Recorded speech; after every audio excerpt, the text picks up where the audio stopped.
Você é um cidadão de bem ou uma pessoa do mal? Dentro da sua interpretação individual, essa resposta pode parecer bem simples. Porém, filosoficamente, estes conceitos são muito amplos e complexos. E é a ética, a ciência do comportamento humano, que vai buscar compreender e definir o que é o bem e o que é o mal para o ser humano.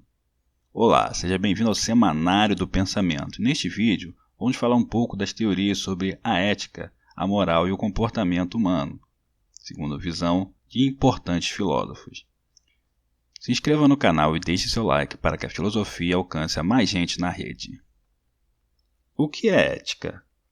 A ética pode ser definida como uma ciência ou uma parte da filosofia que é responsável por investigar os princípios que motivam, disciplinam, distorcem ou orientam o comportamento humano. Assim, também reflete sobre as normas, os valores, as prescrições presentes em qualquer realidade social. Ela também analisa o conjunto de regras e preceitos de ordem valorativa e moral de um indivíduo ou de um grupo social ou de toda uma sociedade. A ética é uma ciência que busca por valores universais. Para entendermos melhor sobre a ciência, precisamos entender primeiro alguns conceitos. Entre eles, a deontologia, que seria a aplicação na prática profissional dos valores éticos universais. Nesse caso, haveria punições para a sua desobediência. Em seguida, veremos uma outra definição para a deontologia. Outra definição importante é sobre a moral, que seriam comportamentos considerados aceitáveis a partir dos costumes por determinados grupos ou subgrupos em determinadas épocas, e sua filiação é mais pessoal ou religiosa. E também o conceito de direito, que é o conjunto de leis que define em uma região, um estado, um país, o que pode e o que não pode ser feito. O direito prevê a punição em relação à liberdade e ao patrimônio, em caso de descumprimento. É uma prática obrigatória, sua obediência seria necessária para todos os que vivem dentro de uma circunscrição geográfica na qual este direito está determinado. No caso do direito, as punições legais visariam a perda da liberdade, a perda do patrimônio ou mesmo a perda da vida. As punições seriam diretas à pessoa que descumpre as leis. No caso da deontologia, a perda seria do direito de exercer a profissão ou perder o emprego. Para a moral, a punição seria pessoal ou social, sendo excluído de alguns grupos ou mesmo se arrependendo pessoalmente. Teoricamente, não haveria punição para a desobediência ética em si, mas para a sua aplicação prática, a deontologia. Porém, o deslize ético pode pôr em risco toda a sociedade. Aristóteles foi um importante filósofo grego que, entre outras disciplinas, estudou a ética e o comportamento humano. Para ele, o homem é um animal político capaz de usar a razão para nortear sua ação. Toda ação deve tender a algum bem, e o bem ético supremo é a felicidade, que para Aristóteles é a atividade da alma, de acordo com a virtude, numa vida realizada plenamente.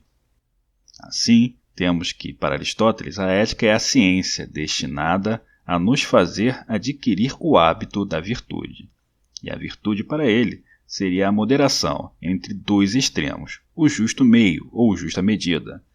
Uma decisão racional que buscaria nem a falta nem o exagero de alguma noção ou sentimento. Aristóteles considera que o ato moral seguiria 3 regras. Primeiro, o agente sabe o que faz, age racionalmente. Segundo, o agente escolhe a ação, dentre as opções que a vida lhe oferece. Terceiro, o agente pratica a ação guiado pela virtude, a moderação entre os extremos. Quanto mais próximo da virtude, mais moderado e menos extremista seria o agente. Como exemplo de moderação e vícios, Aristóteles apresenta a relação da coragem. A falta de coragem seria a covardia, enquanto o excesso seria a temeridade, ou seja, a pessoa, no primeiro caso, não agiria ou fugiria dos problemas, enquanto, no segundo, não se importaria com sua segurança ou com a dos outros. A justa medida entre a covardia e a temeridade seria, enfim, a coragem, na qual a pessoa age apesar dos medos, porém com responsabilidade. Da mesma forma, considera a questão da modéstia.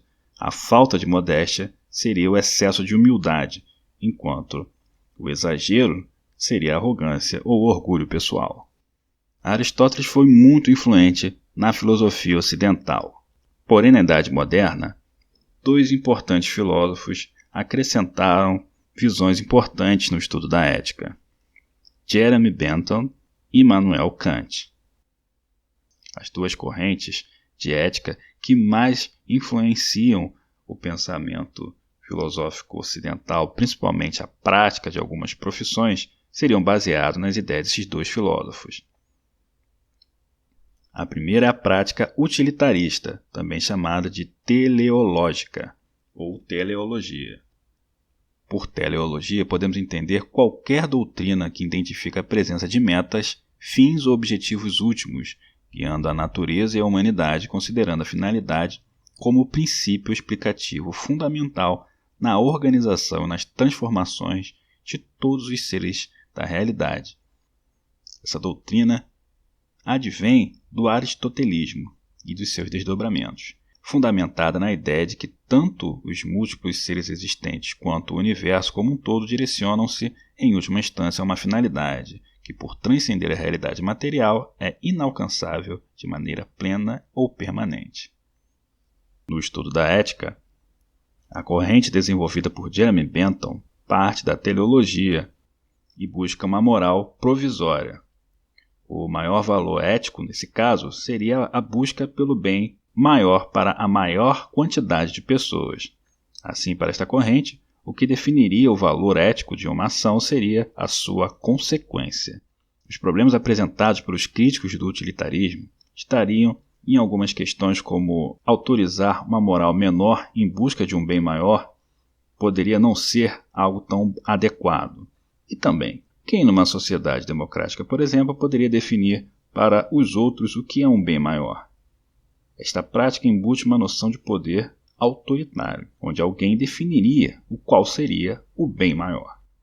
E, além disso, quem pode prever tão acuradamente as consequências de suas ações? São questões profundas que colocam em xeque as noções utilitaristas.